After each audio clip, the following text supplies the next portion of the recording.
Salut à vous, jeune entrepreneur. Aujourd'hui, j'aimerais vous parler d'un sujet un peu plus léger qu'à l'accoutumée. C'est un tweet de Holy Phoenix qui m'a donné envie d'en faire une vidéo. Toi qui as cliqué sur cette miniature, oui, toi, tu es concerné par ce qui va suivre. Ne t'en fais pas, tu n'es pas un chien ou un pervers ou quoi que ce soit d'autre. Tu es juste une personne normale dirigée par des pulsions naturelles. En revanche, tes pulsions sont manipulées par des entreprises peu scrupuleuses, hypocrites et d'une mauvaise foi presque aussi maîtrisée que celle de notre PJ national.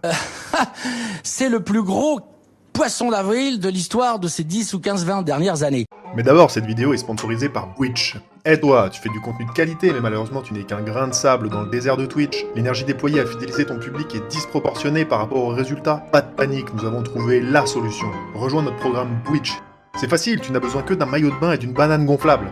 Et si tu n'es pas une femme, aucun souci. Notre partenaire, la Société de Chirurgie Plastique, Elle se paye. La SCAP, Sidi. Parce que là, elle se paye, la SCAP, comme dit Slimane, puisque monsieur c'est tout mieux que tout le monde. t'offre 10% sur ta prochaine chirurgie avec le code BWITCH666. Alors rejoins-nous. Bon, plus sérieusement, là c'était pour rire. Il va de soi que si les hommes ne regardaient pas, ces femmes ne le feraient pas. Et il va également de soi que si ça ne rapportait pas un maximum d'oseille, Twitch aurait déjà mis le haut là depuis longtemps.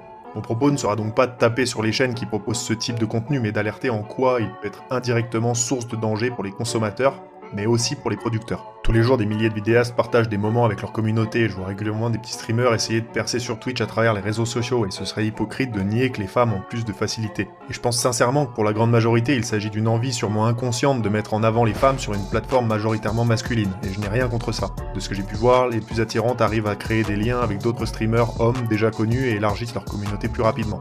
Il m'est même arrivé de suivre sur Twitter une streameuse débutante que je voulais soutenir jusqu'au jour où elle posta une photo d'elle avec un décolleté bien parti pour rejoindre la Chine avec une mention du genre « Je stream comme ça pour avoir plus de viewers ». Dans son cas, je ne sais pas si c'était un troll, je ne pense pas, mais en tout cas, ça a plutôt bien fonctionné si on en croit le step-up au niveau des followers Twitter, en peu de temps. Et je n'ai pas vérifié, mais je suis prêt à parier qu'elle n'a pas streamé comme ça, c'était juste un petit coup de com' Twitter. Après, je sais pas, j'ai pas vérifié. Et tout ça quelques jours après avoir dénoncé cette pratique. En plus, cette streameuse était plutôt prometteuse, elle avait l'air très sympa, plutôt intéressante. Je trouve donc ça dommage qu'elle se soit sentie obligée de le faire. C'est vrai qu'il est très difficile de percer sur Twitch car il y a énormément de concurrence, et bâtir une communauté prend du temps dans la majorité des cas. Donc nous avons tous tendance à choisir la facilité, mais ce n'est pas toujours bon pour nous. C'est pour ça que je ne remets pas seulement en cause les streameuses ou vidéastes utilisant leur charme, mais également ceux qui consomment. Nous devons tous nous poser des questions sur ce que nous consommons. Au même titre qu'il est important de connaître l'origine de ce que l'on mange, il est important de se poser des questions sur ce que l'on regarde. Si je pense que la personne qui s'est mise en scène l'a fait pour de mauvaises raisons, je détourne le regard. Les gars, les extraits que je vous passe là, je les ai trouvés en tapant streaming Fortnite. Autant dire que j'ai pas eu besoin de chercher longtemps pour trouver ça. Il en va de même pour le contenu qu'on propose. Si mon contenu n'est pas vu, c'est qu'il y a quelque chose à améliorer, et je ne pense pas que mettre du cul soit la bonne solution. Quoique... Allez, peut-être pour la vignette YouTube. Non, c'est non. Allez, ça fait pas de mal, moi aussi je veux être vu. Ok, mais tu fais soft, hein. T'inquiète. Il faut savoir que ce qui intéresse le plus les vrais pervers, les gros gras et graisseux, et certains très riches, c'est la proximité qu'ils ont avec leurs vidéastes préférés. C'est pour ça que les live Twitch de ce genre ont autant de succès. Il ne leur faut pas grand chose pour lâcher la sauce. Un simple merci après un don de 50 balles suffit à repeindre le clavier. Oh là là là là, c'est magnifique, c'est fantastique.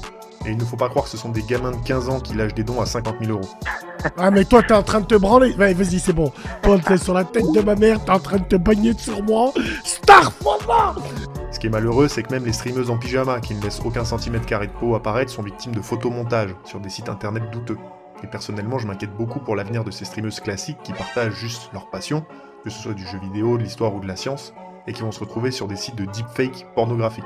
Alors oui, il y aurait une histoire de logiciel qui reconnaîtrait soi-disant les deepfakes, parce qu'on le sait tous, les deepfakes seront de plus en plus réalistes et incramables au fur et à mesure de l'avancement de la technologie. Tout le monde devra se méfier, encore plus les personnes dites publiques. Il existera très certainement d'autres systèmes, comme la blockchain, pour authentifier les vidéos, mais honnêtement, je pense pas que ça suffise à bloquer le merdier. Enfin bref, c'est pas le propos. Et là, vous allez me poser la question, pourquoi tu parles d'hypocrisie enculé? Et vous auriez raison, et enculez vous-même. Je parle d'hypocrisie parce que Twitch condamne fermement le contenu pornographique.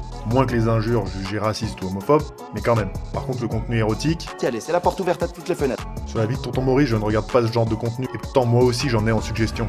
Et là vous allez me dire oui mais non en fait, elle a pas que du succès grâce à ses ins, tatati tatata, qu'est-ce que tu me dis espèce de trou de balle, sa photo de profil c'est ses boobs lol. D'ailleurs je vais vous proposer un petit jeu. Je vais vous donner deux situations et vous allez me dire dans lequel de ces deux cas la sanction a été la plus sévère. D'un côté on a Jiraya, fameux streamer et vidéaste, talentueux, bienveillant, qui sort le mot dans un live. Et de l'autre, Miss B. Avin, dont la chaîne Twitch complètement érotique avait tourné au pornographique l'espace de 30 secondes. Je vous laisse 5 secondes pour réfléchir.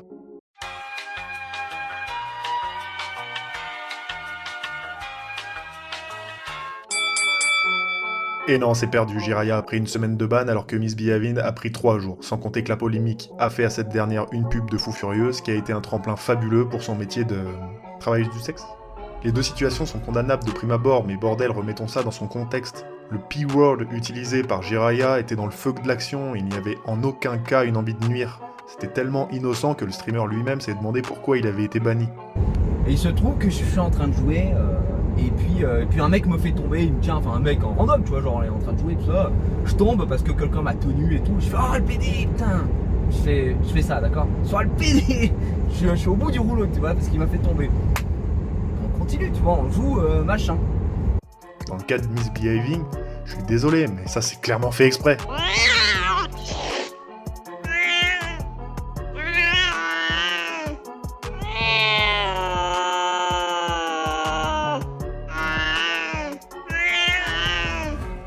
Après, je parle de Twitch, mais YouTube n'est pas en reste. Récemment, le joueur du grenier s'est fait censurer pour contenu choquant.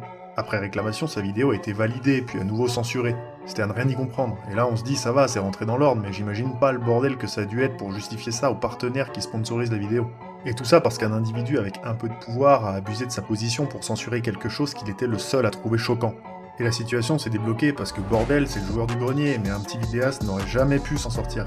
Bon, comme vous l'aurez compris, la situation est complexe et je ne pense pas que les choses s'améliorent tant que les diffuseurs continueront de censurer du contenu en fonction de ce qu'exigent les utilisateurs de réseaux sociaux les plus bruyants. La création d'associations ou de ligues de défense pour tout et n'importe quoi nous empêche de mettre en place des actions collectives bénéfiques pour la majorité. Il est, je pense, plus logique de condamner plus fermement les pratiques érotiques et pornographiques sur des plateformes tout publiques que de sanctionner une erreur n'ayant pas pour but de blesser. Il est vrai que dans les années 90, il n'était pas rare de voir une femme nue en train de faire de la pub pour un gel douche. Mais soyons sérieux, ça n'a rien à voir avec ce qui se passe en ce moment sur Twitch. Il ne s'agit pas de rendre le corps tabou, mais de le garder sacré. Et surtout, la femme de la pub ne recevait pas de dons, l'appelant ainsi à montrer ses attributs indéfiniment, tout ça pour faire jouir des cassos de 50 balais. Bref, ne soyons pas hystériques et posons-nous les bonnes questions. Merci d'avoir regardé jusqu'au bout, et à bientôt.